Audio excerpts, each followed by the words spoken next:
Lesson number 2 भारतीय संविधान में अधिकार में आपका एक बार फिर स्वागत है। हमने पिछले वीडियो में भारतीय संविधान में जो प्रदत्त अधिकार थे उनके बारे में चर्चा की थी। आज हम उन्हीं अधिकारों से संबंधित कुछ मुख्य और महत्वपूर्ण बातों के बारे में चर्चा कर रहे हैं, जिसमें सबसे पहले है जीवन और व्यक्तिगत स्वतंत्रता का अधिकार। प्रत्येक व्यक्ति को अपने जीवन और अपने निजी स्वतंत्रता का अधिकार है। किसी व्यक्ति की मनमर्जी से गिरफ्तार नहीं किया जा सकता। जब भी कोई व्यक्ति गिरफ्तार किया जाएगा तो उसे कारण सहित गिरफ्तार किया जाएगा, यानी उसको कारण होगा तो उसको गिरफ्तार किया जाएगा, बिना कारण के गिरफ्तार नहीं किया जाएगा। गिरफ्तार होने के पश्चात उसे वकील की सुविधा भी मिलेगी।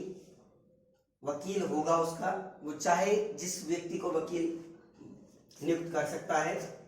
और एक बात और, जिस भी व्यक्ति को गिरफ्तार किया जाएगा उसको 24 घंटे के अंदर अंदर न्यायालय में पेश करना पुलिस के लिए आवश्यक है।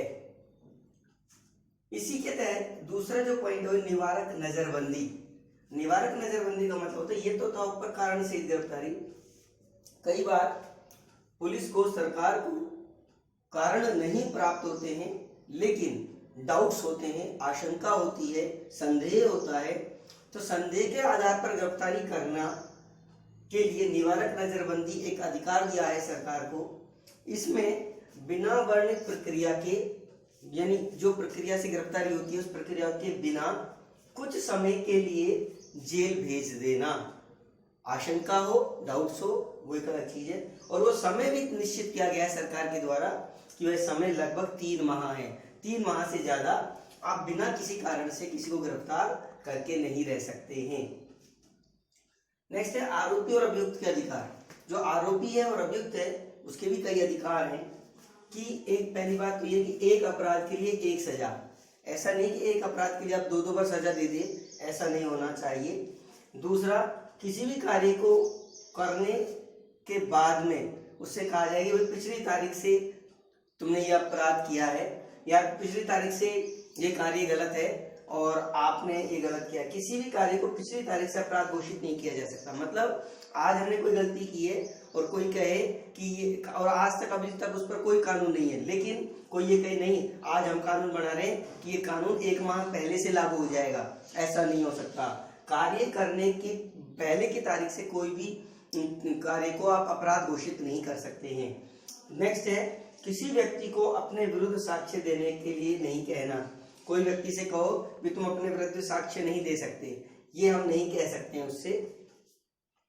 नेक्स्ट है सांस्कृतिक और शैक्षिक अधिकार। संस्कृति से संबंधित और शिक्षण से संबंधित अधिकार है। हमारे देश में विभिन्न जाति, विभिन्न धर्म समूहों के लोग रहते हैं। उनके अधिकारों, उनके कार्यों की सुरक्षा यहाँ पर दी गई है। बहुसंख्यकों, अल्पसंख्यकों को सुरक्षित रखना, विकसित उनका विकास होना और बिना भेदभाव के उनकी सुरक्षा करना। नेक्स्ट पॉइंट है संवैधानिक उपचारों का अधिकार। संवैधानिक उपचारों का मतलब है अधिकारों के उल्लंघन होने पर रक्षा करना। मतलब हम आपको संवैधानिक उपचारों का अधिकार हम पहले ही पढ़ चुके हैं, उसमें मैंने बताया है आपको कि सभी अधिकारों की सुरक्षा करने का दायित्व सरकार पर, कोर्ट पर, न्यायालय पर है और उसकी रक्षा करने की जिम्मेदारी इनकी है। इसीलिए अम्बेडकर ने, डॉक्टर भीमराव अम्बेडकर जिन्हें भारतीय संविधान का निर्माता भी कहा जाता है, उन्होंने इस संवैधानिक उपचारों के अधिकार को संविधान का हृदय और आत्मा भी कहा है। इसी वजह से संवैधानिक उपचारों के अधिकार को अंबेडकर साहब ने संविधान का हृदय और आत्मा भी कहा है। न्यायालय द्वारा ये संविधानों को अधिकारों, संवैधानिक जो अधिकार है उनकी रक्षा के लिए न्यायालय निम्न प्रकार के आदेश जारी कर सकता है। जो पहला आदेश है बंदी प्रत्यक्षीकरण।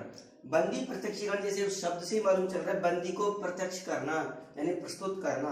तो गिरफ्तार व्यक्ति जो है उसको न्यायालय के समक्ष प्रस्तुत होने का अधिकार है, प्रस्तुत करने का अधिकार होना चाहिए। ये बंदी प्रत्यक्षीकरण है। दूसरा है परमादेश। परमादेश का मतलब सबसे बड़ा आदेश। यदि सरकारी पदाधिकारी है उसके द्वारा दायित्व पालन नहीं किया जाता है तो उसको दायित्व पालन करने के लिए आदेश दिया जाना उसे परमादेश कहा जाता है। तीसरा है निषेधादेश। निषेध का मतलब मना करने का आदेश।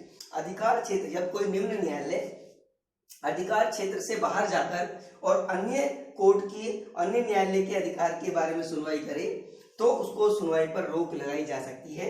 यह है निषेध आदेश। नेक्स्ट है अधिकार परीक्षा।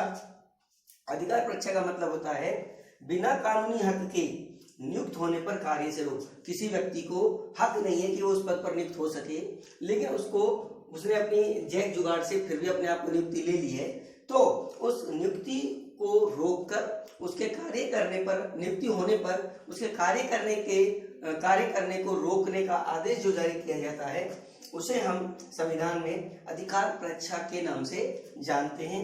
और लास्ट है उत्प्रेषण रिट। उत्प्रेषण रिट जो है अधिकार के बाहर के कार्य जो है, कोई भी कोर्ट है जो अधिकार के बाहर है उन कार्यों को वो खुद नहीं करेगा।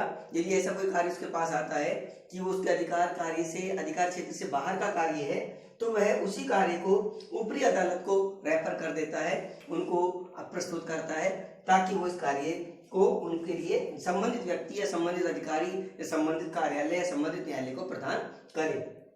तो न्यायालय द्वारा जारी किए गए ये मुख्य रूप से 5 आदेश हैं। पहला बंदी प्रतिक्षीकरण, दूसरा परमादेश, तीसरा निषेधादेश और चौथा अधिकार परीक्षा, पांचवा उत्प्रेषण रिट। इनके माध्यम से सरकार के द्वारा भारतीय संविधान में इन अधिकारों की रक्षा को सुनिश्चित किया गया है और सरकार के साथ साथ न्यायालय ने भी इस अधिकार को सुरक्षित करने का एक प्रण लिया हुआ है। यहाँ हमने भारतीय संविधान के अधिकार में आज इतना ही। आगे के लिए अगली वीडियो देखें। धन्यवाद।